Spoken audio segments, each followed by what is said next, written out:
الحشد المنتقم أعلنوا الحرب وجهزوا الرحال أبلغ الأمر النبي عندها. بسم الله الحمد لله والصلاة والسلام على رسول الله وعلى آله وصحبه ومن والاه.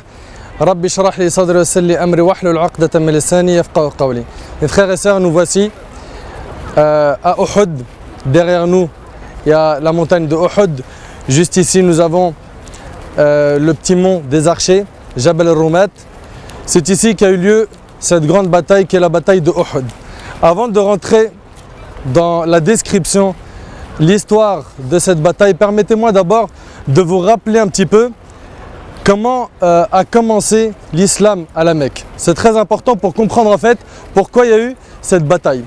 Il faut savoir que le prophète alayhi salatu wassalam, qui était connu avant d'être prophète comme étant l'honnête, le digne de confiance, comme étant quelqu'un de crédible, comme étant celui en qui on pouvait avoir confiance et chez qui les polythéistes confiaient les dépôts, cet homme, Muhammad alayhi salatu wassalam, lorsqu'il a reçu la révélation et qu'il a annoncé qu'il était prophète, le premier qui s'est opposé à lui a été son oncle. Son oncle qui lui a dit que tes mains périssent en ce jour. Est-ce pour cela que tu nous as réunis? Et depuis ce jour-là, Muhammad alayhi salatu wassalam, qui a appelé le peuple de Quraysh, les Mecquois, à adorer un Dieu unique et délaisser les idoles. Et comme vous le savez, le climat était plein de shirk et de polythéisme à l'époque de Muhammad alayhi salatu wassalam, dans les débuts de la révélation. Ils adoraient 360 statues. 360 statues, c'est-à-dire que Muhammad alayhi salatu wassalam, il a amené un message à un peuple qui était noyé profondément dans le shirk. Et il les a donc appelés à l'islam, appelés à adorer un Dieu unique sans rien lui associer. Ce message, il a commencé à le diffuser en secret pendant 3 ans. Puis après, Allah tabaraka ta'ala lui a ordonné de proclamer la vérité sans se soucier des associateurs. Allah azza wa jalla lui a dit Fasda' bima tu'mar wa a'rid 'anil mushrikin. Proclame ce qui t'a été ordonné et détourne-toi des associateurs. Puis le Nabi alayhi salatu wassalam a donc commencé à prêcher ouvertement l'islam. Et là, lui alayhi salatu wassalam et ses compagnons ont dû subir énormément d'épreuves. Vous le savez mieux que moi que Bilal radiyallahu anhu, on le prenait en pleine canicule et on le mettait sur son dos, par terre sur les routes de la Mecque, et on plaçait des grosses pierres sur sa poitrine. Ammar radiyallahu anhu, ainsi que Yasser, Soumaïa, ils ont tous souffert. Certains parmi eux sont tombés martyrs, de même que notre prophète alayhi salatu wassalam. Ils ont tout fait pour essayer d'éteindre l'islam. Ils ont d'abord commencé par lui proposer de l'argent pour qu'il arrête d'appeler à l'islam. Puis après ils lui ont dit, si tu veux, on te place comme roi, comme chef, et on ne prendra aucune décision sans te concerter. Puis ils ont commencé à chercher à lui donner des biens de ce bas monde pour l'acheter et qu'il arrête de faire la da'wa. Mais Nabi alayhi salatu wassalam a refusé, car il avait reçu la mission d'Allah azza wa jal d'appeler les gens au tawhid. Donc le prophète alayhi salatu wassalam a commencé à voir les Qurayshites qui le respectaient et qui l'avaient qualifié comme étant l'honnête, le digne de confiance. Il a commencé à voir de leur part des mauvais comportements. Uqba ibn Abi Mu'ayt qui a essayé de l'étrangler et qui a versé sur son dos pendant qu'il était prosterné les entrailles d'un chameau. Et ils ont essayé à plusieurs reprises de lui faire du mal. Et après, Nabi alayhi salatu wassalam, il a quitté la Mecque pour aller à Taïf, chercher refuge, secours. Et là-bas, pareil, il a vu des gens lui jeter des pierres et rejeter son message, jusqu'à ce que le prophète alayhi salatu wassalam a commencé à pleurer. Il a levé les mains au ciel et il a commencé à dire Allahumma inni ashku ilayka da'fa quwwati. Il a commencé à se plaindre de sa faiblesse et de ce manque de moyens, et il se plaint à Allah subhanahu wa ta'ala. Puis les événements se succèdent et le prophète alayhi salatu wassalam reçoit l'ordre d'émigrer vers Médine. Il quitte enfin la Mecque en étant triste, et en allant à Médine, il s'adresse à la Mecque en lui disant par Allah, tu es la terre que j'aime le plus et la terre la plus aimée d'Allah, et si ton peuple ne m'avait pas chassé, je ne serais pas parti, je ne t'aurais pas quitté. Donc le prophète alayhi salatu wassalam va pour Médine. Il se dirige à Médine, il arrive là-bas, lui et Abu Bakr radiyallahu anhu, il est bien accueilli, et enfin à Médine il construit sa première mosquée et l'État islamique commence à voir le jour. Là le prophète alayhi salatu wassalam, quand il s'est installé, les Qurayshites qui étaient ses ennemis et l'ennemi de sa da'wa ont appris qu'il avait fondé cet État et que les musulmans de la Mecque commençaient à émigrer pour embrasser l'islam à ses côtés. Donc pour faire souffrir les Mecquois qui avaient quitté leur demeure pour rejoindre le prophète alayhi salatu wassalam, qu'est-ce qu'ils ont fait les Qurayshites? Ils ont commencé à s'emparer de leurs biens, leurs terres, tout ce qu'ils possédaient, sachant qu'ils n'étaient plus là. Le prophète alayhi salatu wassalam, en apprenant cette nouvelle, il s'est attristé, il n'a pas toléré cela. Alors il a décidé d'attaquer la caravane qui comportait toute l'économie de Quraysh. Et il est sorti avec un groupe à Badr. Et il a commencé à motiver les compagnons pour venir avec lui pour prendre la caravane d'Abu Sufyan, qui comportait toute l'économie de Quraysh. Et là, se déclencha la première guerre, la bataille de Badr. 300 et quelques musulmans contre 1000 mushrikines. Et grâce à Allah subhanahu wa ta'ala, la victoire a été immense du côté des musulmans. Et ça a été une grande défaite pour les mécréants. Et ça a eu lieu le 17 Ramadan en l'an 2 de l'Hégire. Puis, les Qurayshites sont partis voir leur chef, Abu Sufyan. Et ils n'ont pas digéré cette défaite. Ils ont dit, nous avons perdu nos pères, nos mères, nos commandants. On veut une vengeance. Ils ont commencé à se préparer pour une vengeance. Et la bataille qui a eu lieu après Badr, la bataille de Uhud, a eu lieu 1 an après. Donc ils ont mis 1 an à se préparer pour cette bataille. Et ça, c'était pendant le mois de Shawwal, dans la 3e année de l'Hégire. Donc ils ont commencé à se préparer. Et là, Quraysh s'est mobilisé. Ils ont mobilisé tout le monde. Ils ont commencé à motiver les gens pour une vengeance. Ils ont préparé une armée de 3000 soldats, 300 chameaux et 200 chevaux. Et là, ils étaient déterminés. Et d'ailleurs, les grands chefs de Quraysh, ils sont sortis pour combattre et ils ont pris avec eux leurs femmes. Et les femmes, quand ils les prenaient avec eux en guerre, c'était pas n'importe quoi. Ça voulait dire qu'il n'y aura pas de marche arrière. Ça voulait dire qu'on va coûte que coûte gagner la bataille. Ça voulait dire que si on perd, nos femmes vont être prisonnières chez l'armée ennemie. Donc pour eux, ça voulait dire beaucoup de choses de prendre avec eux leurs femmes. Donc Abu Sufyan a pris sa femme avec lui. De même que Ikrima ibn Abi Jahl, de même que Safwan ibn Umayya. Tous les grands chefs de Quraysh ont ramené leurs femmes. Il y a eu à peu près une quinzaine de femmes de haut rang qui ont pris part pour cette bataille. Donc, ils se sont décidés à combattre le prophète alayhi salatu wassalam, et sa femme, elle jouait donc un grand rôle. Le prophète alayhi salatu wassalam, pendant ce temps-là, il voulait savoir par où est-ce qu'ils allaient attaquer. Par le nord, par le sud, par l'est, par l'ouest. Et alhamdulillah, Allah subhanahu wa ta'ala fait que son oncle Al-Abbas, qui était à la Mecque, lui transmettait toutes les informations. Il lui transmettait toutes les informations. Ils sont temps, ils se déplacent tel jour, ils font ceci et cela. Mais jusqu'à maintenant, le prophète alayhi salatu wassalam se demande, mais par où est-ce qu'ils vont attaquer? Il faut savoir que Médine, dans son côté est et ouest, elle est protégée par des plaques volcaniques. Donc, très difficile d'y accéder. Très difficile. Que tu sois à pied ou à dos de cheval ou chameau, c'est pas facile car c'est épineux, c'est impossible de parcourir ces chemins. Donc, il ne reste que le sud et le nord. Le sud, pour rentrer à Médine par le sud, c'était aussi difficile. Pourquoi? Parce qu'il y avait une zone de palmeraies. Plein de palmiers. Et quand une armée rentre entre des palmiers, ils se dispersent et perdent leur force. Donc ils ont eu peur de rentrer et de perdre l'effet du nombre.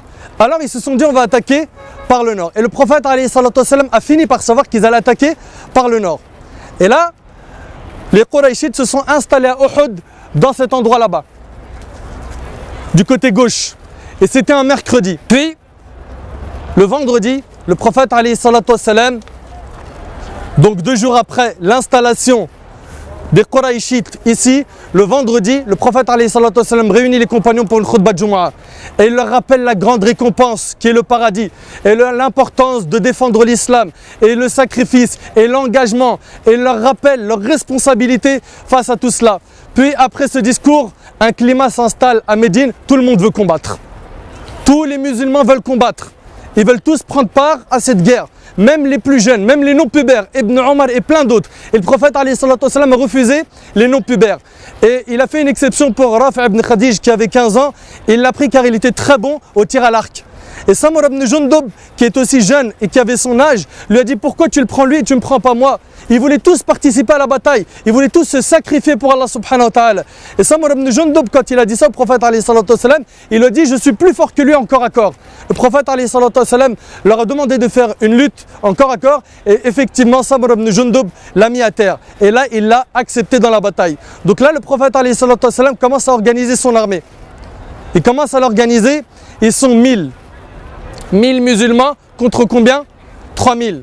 Mais les Qurayshites savaient que ce n'était pas le nombre qui faisait changer la donne, car ils ont eu l'expérience à Badr. Ils ont eu l'expérience. Donc les compagnons radiallahu anhum, ils étaient au nombre de 1000. Et tous, ils voulaient participer. Et ils voulaient, corps et âme, combattre et donner leur vie pour Allah subhanahu wa ta'ala. Puis après, le prophète alayhi salatu wassalam, il concerte les compagnons. Il leur dit, est-ce qu'on les combat à l'intérieur de Médine, on les laisse rentrer dans notre ville et on les combat sur notre terrain, ou est-ce qu'on sort à leur rencontre? Le prophète alayhi salatu wassalam était de l'avis qu'il était préférable de les recevoir à Médine, sachant qu'ils maîtrisaient bien les rues et qu'ils connaissaient bien comme il faut leur ville. Pour eux, c'était beaucoup plus simple de vaincre cet ennemi sur leur terre même. Puis, deux groupes se sont constitués. Le groupe de Abdullah ibn Ubay, l'hypocrite, le chef des hypocrites, qui a dit « Moi, je suis de l'avis de Muhammad alayhi salatu wassalam ». Et lui, en fait, il a voulu rester à Médine pour une simple raison, c'est de se cacher dans une maison et pas de combattre. Et un autre groupe qui était les jeunes, qui eux ont dit non, on sort à leur rencontre. Et parmi eux, il y avait Hamza, radiallahu anhu. Ils voulaient sortir et ils voulaient montrer à l'ennemi qu'ils n'avaient pas peur de les rencontrer. Ils ont donc commencé à motiver le prophète alayhi salatu wassalam, et cet avis commence à devenir majoritaire. Jusqu'au point où le prophète alayhi salatu wassalam est rentré chez lui pour enfiler son armure. Et là, pendant ce temps-là, les compagnons se sont dit, on a l'impression de l'avoir forcé. Ils ont eu comme des petits remords d'avoir forcé le prophète alayhi salatu wassalam, alors que c'est le prophète alayhi salatu wassalam. C'est lui le chef. Ils se sont dit peut-être qu'on l'a forcé. Alors ils ont dit au messager d'Allah, peut-être qu'on t'a forcé. Et là le prophète alayhi salatu wassalam a dit, il n'appartient pas à un prophète, quand il a enfilé son armure, de l'enlever jusqu'à ce qu'il combatte. Et là le prophète alayhi salatu wassalam a donc gardé son armure et il a commencé à diriger ses compagnons vers ce lieu qui est Uhud. Le prophète alayhi salatu wassalam, en chemin avant d'arriver ici, il s'aperçoit que 300 de son armée font marche arrière, ils font demi-tour. Pourquoi? Car Abdullah ibn Ubay, le chef des hypocrites qui ne voulait pas combattre, a réussi à détourner 300 parmi eux, il les a convaincus qu'il fallait repartir. Et ils sont repartis. Puis le prophète alayhi salatu wassalam se retrouve avec 700. Et là il y a eu une déstabilisation dans les rangs des musulmans. Car ils ne savaient pas, pour certains, est-ce qu'il fallait continuer ou pas. Et à la fin, alhamdoulilah, Allah les a raffermis et ils sont partis pour combattre. Le prophète alayhi salatu wassalam arrive sur le terrain et commence à directement inspecter les lieux. Avant ça, pour venir ici, le prophète alayhi salatu wassalam n'a pas pris une route normale. Il a dû passer par des palmeraies pour pas que l'ennemi le voie et que la bataille se fasse sans qu'il ait fait ses calculs stratégiques pour que le combat ait lieu de la meilleure des manières. Donc le prophète alayhi salatu wassalam arrive ici et il s'est placé stratégiquement. Son armée s'est placée là-bas. Comme vous pouvez le voir là-bas, il y avait donc la montagne derrière son dos. Donc il était protégé au niveau de son dos, personne ne pouvait l'attaquer. Et à sa droite, il y avait la montagne. Et du côté droit, ça c'était le point faible des musulmans, le prophète alayhi salatu wassalam a décidé de placer 50 archers. Les archers, c'est ceux qui tirent à l'arc, dans ce mont-là, qui s'appelle Jabal al-Rumat, le mont de Rumat. Donc en fait, il a réussi à faire un demi-cercle, alayhi salatu wassalam, protégé. Le côté droit qui était protégé, le dos, et le côté droit en haut, le côté gauche en haut, il y avait 50 archers, à leur tête Abdullah ibn Jubayr, radiallahu anhu. Donc il les a placés là-haut avec les flèches. Et il savait, alayhi salatu wassalam, que leur rôle allait être très grand. Le prophète, alayhi salatu wassalam, il place donc son armée. Et il commence à motiver les compagnons. Et bien sûr, pour les motiver, il n'a pas d'argent à leur proposer, ni de grands palais, mais plutôt il leur parle du paradis, du Jannah, de l'Jannah. Et il commence donc à leur parler du paradis. Le prophète alayhi salatu wassalam a préparé l'armée et il a placé des chefs de groupe. Il a placé Al-Miqdad ibn al-Aswad à droite, au milieu Hamza et Mus'ab ibn Umayr, et à gauche Al-Mundhir ibn Amr. De l'autre côté, les Qurayshites, ils avaient Abu Sufyan comme chef, qui était en train de les motiver et les inciter à la haine. Et derrière il y avait les femmes qui chantaient des chants pour exciter l'armée et pour leur rappeler la défaite de Badr et ce qu'ils avaient perdu pour que la vengeance soit grande. Alors, de leur côté à eux, ils avaient 3 chefs d'armée. Ils avaient Ikrima ibn Abi Jahl qui était à droite, ils avaient Khalid ibn Walid qui était à droite, au milieu ils avaient Safwan ibn Umayya et Ikrima ibn Abi Jahl qui était à gauche, et chacun il avait son groupe. Donc, ils sont tous prêts au combat, et avant de combattre, il y avait une coutume chez les Arabes, c'était d'abord de faire des duels. Des duels avant qu'il y ait une rencontre entre les deux armées pour voir la température du combat. Et il y a eu 3 duels, et les 3 duels ont été remportés par les musulmans. Et ça a été très rapide, très rapide. Puis après cela, il y a eu directement la rencontre entre qui? Entre les deux armées. Et en quelques temps, l'armée musulmane s'est retrouvée au rang, écoutez bien, au rang des femmes. Les femmes qui étaient tout au fond. Tout au fond. Parmi eux, Abu Dujana a réussi à arriver au rang des femmes. Et il faut savoir qu'Abu Dujana, avant la bataille, le prophète a pris son épée. Et il a tendu son épée comme ça, il a dit « Qui prend mon épée et l'honneur ?» Et là, les compagnons, ils sont tous étonnés. Et Abu Dujana pose la fameuse question qui est « Comment honorer ton épée ?» Il a dit « Combattre jusqu'à vaincre l'ennemi. » Et là, Abu Dujana a dit « Moi, je la prends au messager d'Allah. » Et là, Abu Dujana, il prend l'épée, il sort son turban rouge et il le met autour de sa tête.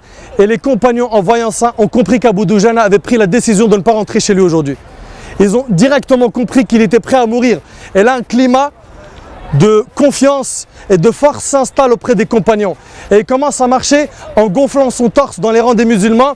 Et là, le prophète dit cette démarche, Allah la déteste, sauf dans ce cas de figure, dans le combat pour impressionner l'ennemi.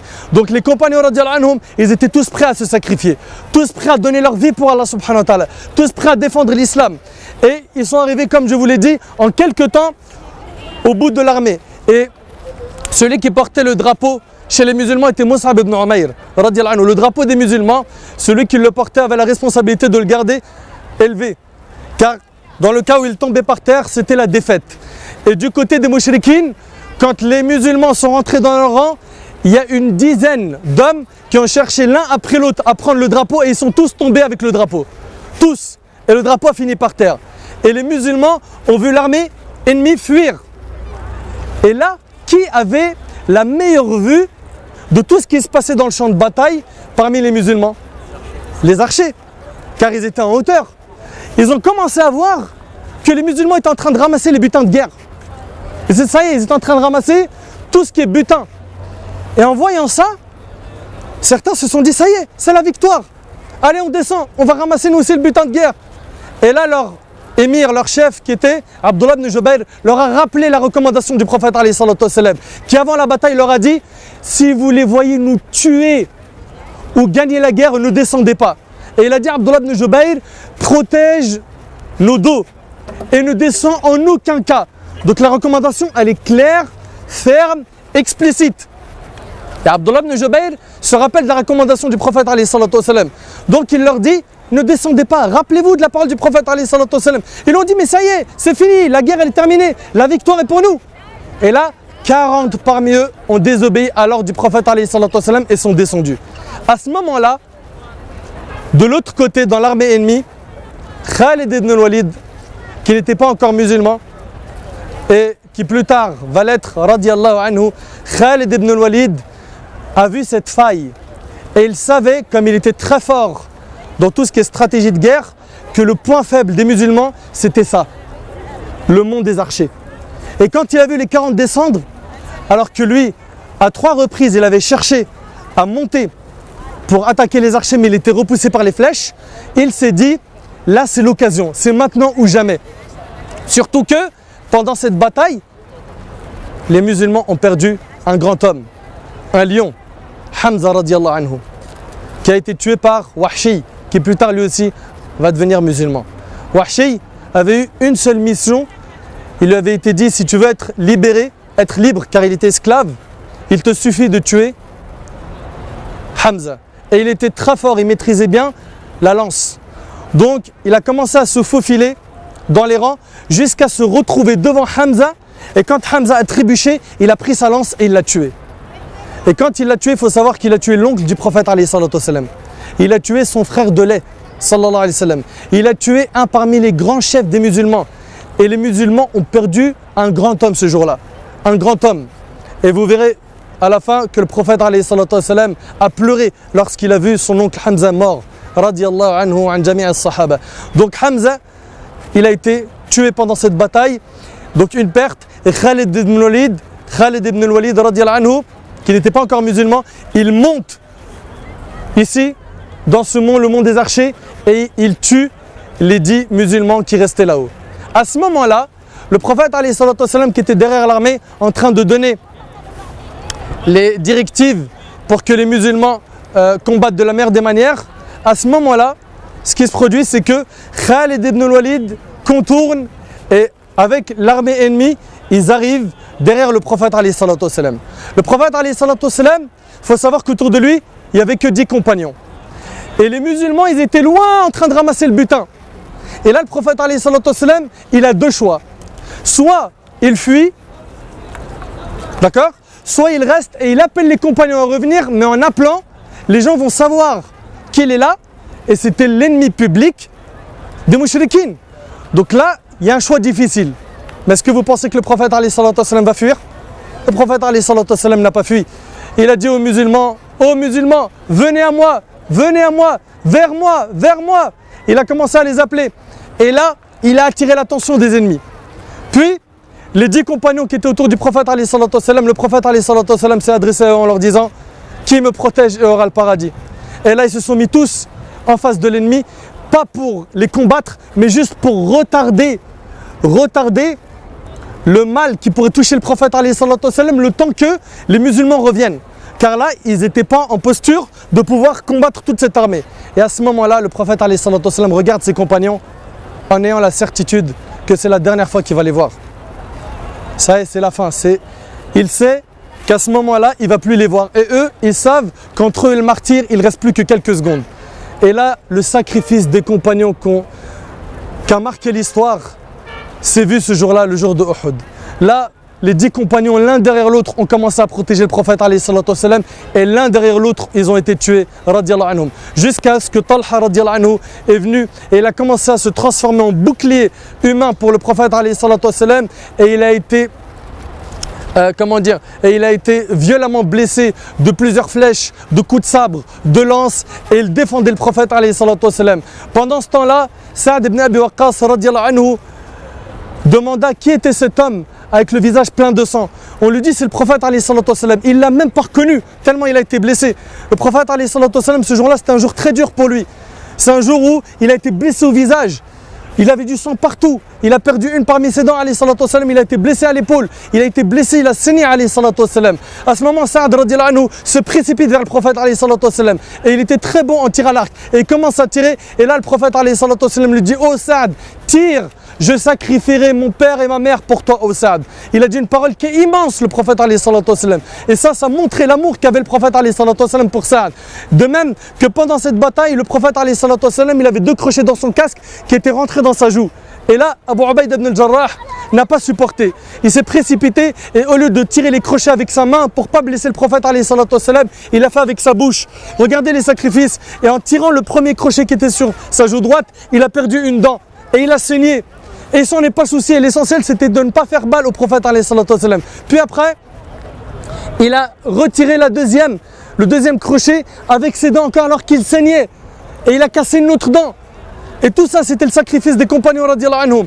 Et là, à ce moment-là, le prophète alayhi salatu wassalam attend le retour des compagnons. Il attend le retour. Et les mouchriquines ne veulent que le prophète alayhi salatu wassalam.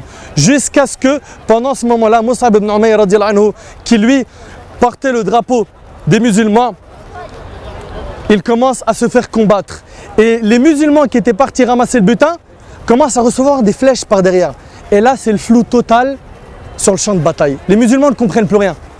Ils voient des flèches arriver par derrière, ils voient que le drapeau des mouchriquines se relève à nouveau, et ils voient que Mus'ab ibn Umayr radiyallahu anhu se fait couper le premier bras. il prend directement le drapeau avec sa main gauche et il se fait couper le deuxième bras. Puis après, il prend le drapeau avec le reste de ce qui lui reste comme ça sur les côtés. Puis après, il a été tué. Et c'est Ali qui a repris le drapeau directement pour pas qu'il tombe par terre. Puis le combat, il continue. Et le prophète, il est en difficulté. Et les musulmans ne savent pas qu'est-ce qui se passe. Ils sont en train de voir l'ennemi qui les attaque par derrière. Et le prophète, lui aussi, il y a l'ennemi vers lui. Et là, le prophète, attend le retour des compagnons. Et c'est un moment très dur. Et les compagnons sont en train de se battre et ils sont en train de le défendre. Et ils sont en train de faire leur possible pour repousser les mâles du prophète. Puis à ce moment-là, Omar ibn Khattab et Abu Bakr et Abu Ubaïda sont revenus vers le prophète et ils ont commencé à se retrancher avec le prophète et ils sont même remontés un petit peu plus haut sur la bataille, sur la montagne de Uhud. Et en montant, le prophète n'a pas oublié une chose qui était très importante, c'est qu'il a prié Salat al-Dhuhr. Il a prié Salat al-Dhuhr pendant le combat. Il n'a pas oublié Allah subhanahu wa ta'ala, il n'a pas oublié la prière. Les frères, pour ceux qui ont oublié la prière, sachez que le prophète, alors qu'il saignait, qu'il était blessé, qu'il s'agissait de vie ou de mort, n'a pas oublié la prière. Il n'a pas oublié la prière en champ de bataille. Qu'en est-il de nous qui oublions la prière pour rien du tout?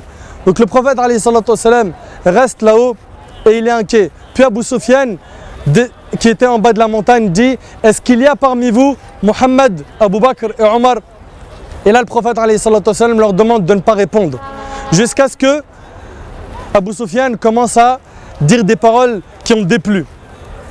Il a commencé à dire des paroles qui déplaisent, comme le fait de dire U'lu Hubal, la grandeur est à Hubal, leur divinité. Et là le prophète dit à Omar: réponds-lui. Et là Omar lui dit: il y a ici ceux que tu as cherché à tuer. Le prophète Abu Bakr et Omar. Et il lui a dit: Allah est le plus grand. Et c'est lui le majestueux. Donc il commence à louer Allah. Puis après il dit, Abu Sufyan: nous avons notre divinité et vous en avez pas. Et c'est là que Omar, le prophète lui dit: réponds-lui. Il lui dit: réponds-lui, c'est plutôt nous qui avons notre divinité et vous, vous en avez pas. Puis après, Abu Sufyan dit: un jour pour un jour. C'est-à-dire, un jour vous avez gagné à Badr et un jour vous avez perdu à Uhud. Et là, Omar lui dit, par ordre du prophète, nos morts sont au paradis et vos morts sont en enfer. Subhanallah. Et là, à ce moment-là, Abu Sufyan commence à partir. Il part, lui et Khalid ibn al-Walid. Le prophète, à ce moment-là, il est très inquiet. Il veut savoir, est-ce qu'il se dirige vers Médine pour prendre Médine ou est-ce qu'ils repartent pour la Mecque? Alors il demande à Ali ibn Abi Talib d'inspecter les lieux. Il lui dit: regarde, s'ils ont pris leurs chameaux et leurs affaires, c'est qu'ils rentrent à la Mecque. S'ils les ont laissés, c'est qu'ils vont à Médine et là il faut qu'on aille vite à Médine les rattraper. Et à ce moment-là, Ali ibn Abi Talib lui dit qu'ils ont pris toutes leurs affaires. Le prophète descend après sur le champ de bataille. Et c'est là que le Nabi a été profondément triste. Le prophète descend et il voit son oncle Hamza qui est mort. Et il voit que les compagnons, ils ont été mutilés. Les femmes des Qurayshites ont coupé leur nez et leurs oreilles pour en faire des colliers. Faire des colliers avec des nez et des oreilles. Le prophète a pleuré. Il a pleuré quand il a vu Hamza. Il a pleuré quand il a vu ses compagnons morts. Il a commencé à faire des doigts pour eux. Il a fait des doigts, des invocations. Il était triste. Et là, à ce moment-là, le Nabi a ordonné qu'il ne soit pas enterré au Baqi', mais plutôt ici dans le cimetière que vous voyez là, c'est le cimetière de Uhud. Ce cimetière se trouvent les 70 compagnons qui ont été tués pendant la bataille de Uhud. Le Nabi il demande à ce que les compagnons soient enterrés ici. Puis, il ne les a pas lavés et il a enseigné à la communauté que le martyr, il est enterré avec ses vêtements, avec son sang. Le jour du jugement, il sera présenté à Allah avec du sang qui a une couleur rouge, mais qui a l'odeur du musc. Sa couleur est du sang, mais son odeur est celle du musc. Le prophète a donc ordonné à ce qu'ils soient enterrés ici, radiyallahu anhum.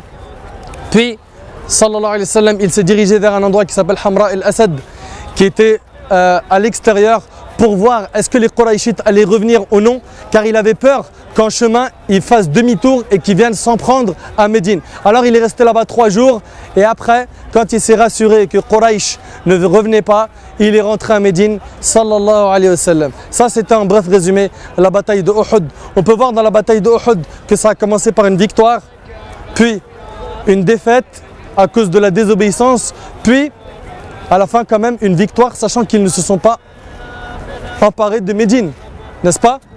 Ils sont partis sans s'en prendre à Médine. Donc, il y a eu un avantage d'un côté et un avantage chez les autres. Il y a des grandes leçons qu'on peut tirer de cette bataille. La première, et c'est la plus importante, écoutez bien, c'est que la miséricorde d'Allah Azzawajal, elle est immense. La porte du pardon est ouverte et elle est grande, immense. Pourquoi je vous dis ça? Parce que Hind, qui était là à chanter et à motiver les troupes pour combattre, plus tard a embrassé l'islam. Ikrim ibn Abi Jahl, l'ennemi, devient lui aussi musulman. Khalid ibn al-Walid, qui était un grand chef combattant, devient lui aussi musulman. Wahshi, qui a tué Hamza, devient lui aussi musulman et bi'idhnillah, il sera au paradis avec Hamza, celui qui l'a tué. Vous imaginez un petit peu, subhanallah? De même que plusieurs parmi eux, et subhanallah, ça montre une chose, c'est que ces gens-là, c'était non seulement des ennemis de l'islam, mais ils ont cherché à tuer le prophète alayhi salatu wassalam. Qu'y a-t-il de pire que cela? Et avec tout ça, le prophète alayhi salatu wassalam, bien sûr, il les a accueillis bras ouverts pour qu'ils deviennent musulmans. La porte de la miséricorde d'Allah Azzawajal est immense. Allah subhanahu wa ta'ala les a acceptés en tant que musulmans et ils seront Inch'Allah au paradis. Donc la première chose, c'est quoi que tu aies fait comme péché, quoi que tu aies fait comme désobéissance, quoi que tu aies fait comme turpitude, comme grand péché, sache que la miséricorde d'Allah est immense et que même si tu en as fait beaucoup, sache qu'eux ils en ont fait beaucoup plus et alhamdulillah ils se sont convertis à l'islam et Allah subhanahu wa ta'ala a accepté leur conversion. Deuxièmement, parmi les grandes leçons, c'est que les compagnons radiyallahu anhum, bien que ce soit les meilleurs des hommes, l'erreur peut les toucher. Vous avez bien vu que les compagnons radiyallahu anhum ont désobéi à l'ordre. Mais les compagnons radiyallahu anhum, c'était des hommes, ça c'est une chose. Deuxièmement, avec cette petite erreur, leur bien est beaucoup plus grand. Quand on voit dans un océan une tache d'encre, on sait très bien que la tache d'encre ne salit absolument pas l'océan. Les compagnons radiyallahu anhum ne sont pas infaillibles, ce sont des hommes. Et c'est pas n'importe quel homme, c'est des hommes qu'Allah subhanahu wa ta'ala a choisi pour qu'ils tiennent compagnie au prophète alayhi salatu wassalam. Ça c'est la deuxième leçon. La troisième, c'est les sacrifices des compagnons. Regardez ce qu'ils ont sacrifié. Ils étaient prêts à perdre leur vie pour faire triompher l'islam. Quant à nous, qu'est-ce qu'on a fait comme effort pour faire triompher l'islam? Qu'est-ce qu'on a fait à titre personnel? Chacun doit se poser la question, moi qu'est-ce que j'ai fait pour défendre l'islam, défendre les musulmans, pour aider les musulmans à évoluer? Qu'est-ce qu'on a fait? Chacun doit se poser cette question. Quatrièmement, la patience face aux épreuves. Le prophète alayhi salatu wassalam a fortement été éprouvé et il a patienté. Et il n'a pas dit pourquoi Allah il me fait ça, pourquoi alors que je suis un prophète, un parmi les élus, et il m'arrive ça. Certains aujourd'hui quand ils sont touchés d'une épreuve, ils disent moi je fais du bien, moi je prie, moi je fais pas de mal aux gens et il m'arrive des malheurs. Pourquoi? Tu dois patienter face aux épreuves et accepter le qadar, le destin. Puis ne pas oublier mes frères, ainsi que vous mes sœurs, que la cause de la défaite de la communauté est le péché. Le péché, quand tu le commets, il faut savoir qu'il peut impacter toute la Ummah. Toute la communauté peut être touchée à cause du péché que tu as commis. La preuve, on l'a vu dans la bataille de Uhud. Donc chacun d'entre nous doit faire très attention à sa relation avec Allah subhanahu wa ta'ala. Chacun d'entre nous doit se remettre en question et chacun d'entre nous doit se poser la question suivante. Et je me la pose à moi en premier. Qu'est-ce qu'on a amené à la Ummah? Qu'est-ce qu'on a fait pour la communauté musulmane? À titre personnel, on doit se poser cette question afin de nous remettre en question et de chercher à évoluer. Pour terminer mes frères et sœurs, sachez qu'il n'est pas sunnah de monter au-dessus du monde des archers, car beaucoup de gens cherchent à monter au-dessus. De même qu'il est formellement interdit de prendre des pierres ou du sable de cet endroit en disant qu'il est béni, de chercher la bénédiction à travers ces choses-là. La sunna ici, c'est de venir saluer ces hommes, et je dis bien ces hommes avec un grand H, un H majuscule, qui ont sacrifié leur vie et qui ont marqué l'histoire, radiyallahu anhum, qu'Allah leur fasse miséricorde, qu'Allah les agrée, les saluer avec la salutation que nous a enseigné le prophète alayhi salatu wassalam, qui est Assalamu alaykum ahla diyar min al-mu'minin wal muslimin wa inna insha'Allah bikum lalahiqun nas'alullah lana wa lakum al-afiyah. Donc c'est paix et salutations pour vous aux gens de la demeure parmi les croyants et les musulmans, Et si Allah le veut, nous allons très certainement vous rejoindre et nous demandons pour nous ainsi que pour vous le salut. Donc voilà les sunnahs à faire ici.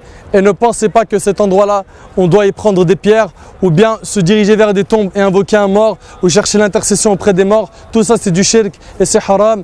Et j'espère, Inch'Allah, que la bataille de Uhud ne sera pas une simple histoire qu'on a racontée, mais qu'on pourra, Inch'Allah, tirer de cette grande bataille ces riches leçons et qu'elles nous permettent de nous remettre en question. As'Allah subhanahu wa ta'ala an yanfa'ani bima qultu wa yanfa'akum bima sami'tum. Hadha ma a'lam wallahu azza wa jalla a'la wa a'lam. Subhanaka Allahumma bihamdik ashhadu an la ilaha illa anta astaghfiruka wa atubu ilayk.